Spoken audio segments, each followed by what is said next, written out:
Hello, folks, and welcome to What Would Jairo Pinto Say? Okay, so today we're going to continue with our long videos. If you've been here, you can kind of understand I try to take what's happening in the world and balance it out, perhaps to give people a different perspective, perhaps to give people other tools to fight with. So we're going to go back to why I think civil lawsuits are better than pursuing criminal prosecutions. Essentially, occurs to me that the best way you hurt rich people is by turning them into poor people. that is a true statement.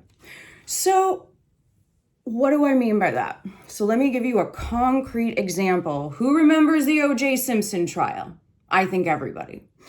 Now, most Americans were never taught how accountability really works. O.J. Simpson clearly was, and he had enough money to find out.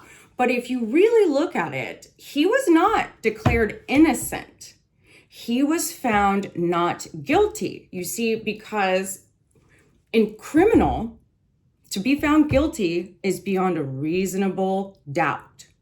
In civil, it's who is responsible here, who is accountable, and what do they need to do to repair that damage? So the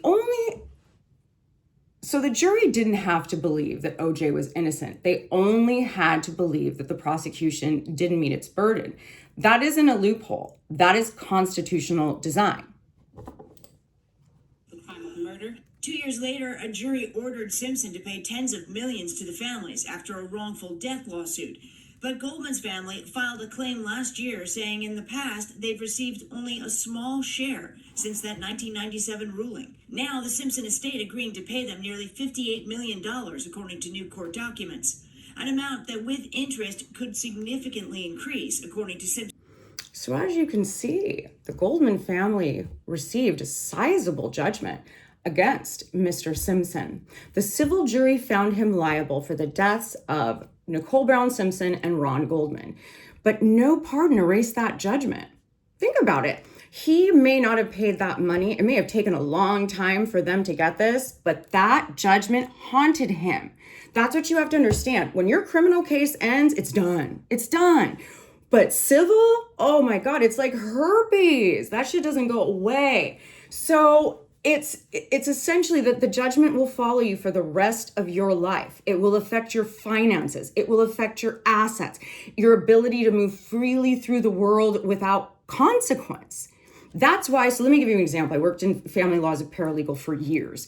And let's talk about child support. You would think that people would just pay child support. No, actually, quite a few people don't pay child support, which is disgusting. So what do the states do when you don't pay child support? They put a civil judgment against you. So all of a sudden, your tax returns are gone. You're also put on a fly list. They restrict your travel.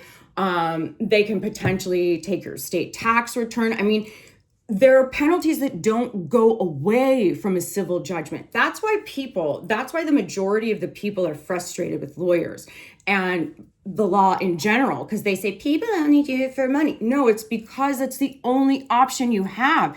The Goldmans and Nicole Brown Simpson's family, they went the criminal route. They tried their best. And look what they got. Zero, nada, nothing. To watch their victims be brutalized again in criminal court and somehow be blamed for what happened to them. As I've said, in this country, in America, and especially now in law school, and you can see how far back lawsuits went. This is a litigious country. We like to sue because you get results from that. The distinction is the lesson people are rarely taught. Criminal law protects the state by limiting when it can take liberty. Civil law disciplines power by deciding who pays for harm. Criminal case ends, civil judgments follow. We see this pattern over and over again. Let's look at P. Diddy, right? So before all of the criminal charges, Cassie filed that lawsuit, right? And that civil lawsuit did what criminal investigations had not yet done. It created a public record. The filing forced allegations of abuse, coercion, trafficking, and systemic enablement into daylight through sworn statements and discovery obligations. Discovery in a civil case. Now let's talk about the Murdaughs.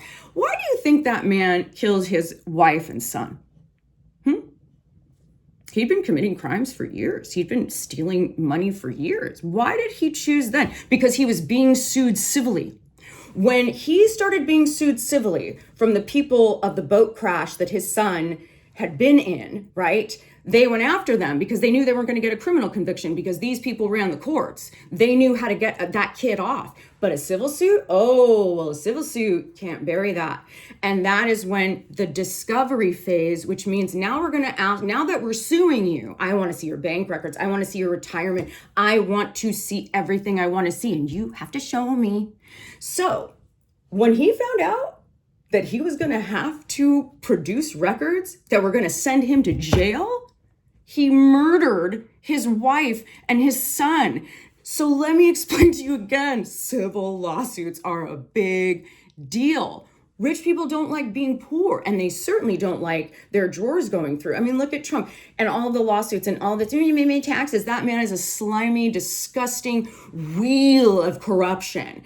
And so if you were the lawsuits, that's why he hates the lawsuits. That's why he never wins his civil lawsuits. He actually very rarely wins, to be honest. Only the Supreme Court that's bought and paid for him, we'll go into that in another video, seems to be ruling for him. But let's be honest, as much as America is on its back feet right now and we're trying to respond, we would all be in concentration camps right now if it wasn't for the courts. The courts and the lawyers that are going in there, using the rules and our protections and trying to lessen the damage, it's the only thing that's keeping the wheels on the bus right now. Right? So this is how civil litigation works when criminal systems stall. Not because harm did not occur, but because wealth, power, NDAs, evidentiary hurdles, and statute of limitations make criminal accountability rare. Civil court, imperfect as it is, became the first place survivors are heard because the burden is lower. So for example, when I was reading Virginia Giuffre's book, it goes into how there was a civil lawsuit against Epstein in the Virgin Islands, where his residence, where that island was, right? That was his, city of whatever. He had to pay a huge civil judgment because of the things that were happening on that island. And those women were given that money. So the people that actually sit there and go, they're not doing anything, those women just want money. No, those women were raped. They were brutalized. They had things happen to them that people will never understand. And the only thing this country wants to give them is money. That's more insulting because guess what? They prefer the conviction. Virginia Giuffre didn't get a conviction, but she got that prince taken down. And now with more of those videos and seeing the perverseness of these people. So where am I going with all of this? Really, what's the fight we really haven't fought hard enough? The masks that they wear. Those masks, don't just keep them from their identities being showed, because these guys don't fear criminal prosecution. They absolutely do not. They got J.D. Vance up there telling them that they will never be prosecuted. Same with Stephen Miller. These men and women, because there are women too, that are in the ICE and DHS organization, they know that the chances of them going to jail or facing any sort of criminal prosecution is nil to none. But they do want to keep that money that they got for taking this job, that blood money, that bonus that they get for signing on, that nice, salary or whatever they earn prior. They don't want their money taken. They don't want their homes taken. You sue them civilly. You can take their house. You can take their retirement. You can take their dignity. And much like a country western song, you can bury them in a whiskey bottle. And that's why right now, as much as, ICE is coming out and forcing, they're in control and they show no fear, that's in front of the cameras, folks. Because here's the thing, they're desperately trying to hire more people because these men and women that work there, those cowards, those disgusting cowards that are so brave with their mask on, they absolutely know that the day those masks come off, well, that's the night that the lights went out in Georgia. You no longer have anonymity. You will face a civil consequence. You won't get a job. People will shun you.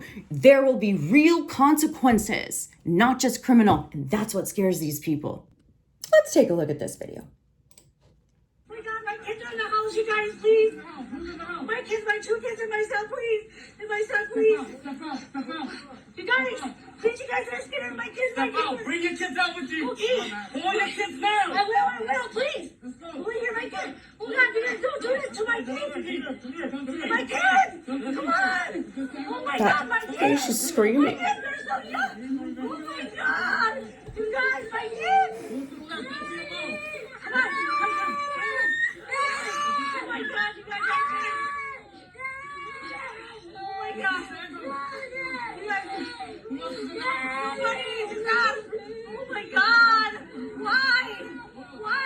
My son is a citizen! A citizen! Democratic Congressman Eric Swalwell is running for governor of California, and one of his more headline-grabbing campaign promises is that when he wins the seat, ICE agents will be unhireable in the state of California. Here's the clip where he explains his reasoning behind this campaign promise. As governor, I'll use my emergency powers and I'll tell every state agency we are not, as a policy, hiring ICE agents. Because right now, these guys doing this work, it's a decision.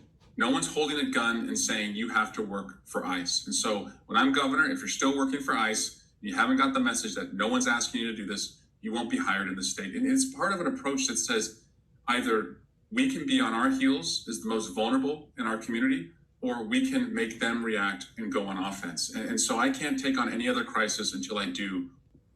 Now, if you want to continue the rest of this video, please see the rest on Substack. We are going to be talking about more punishments, why this matters, and a continuation of this discussion that YouTube at times gets upset about.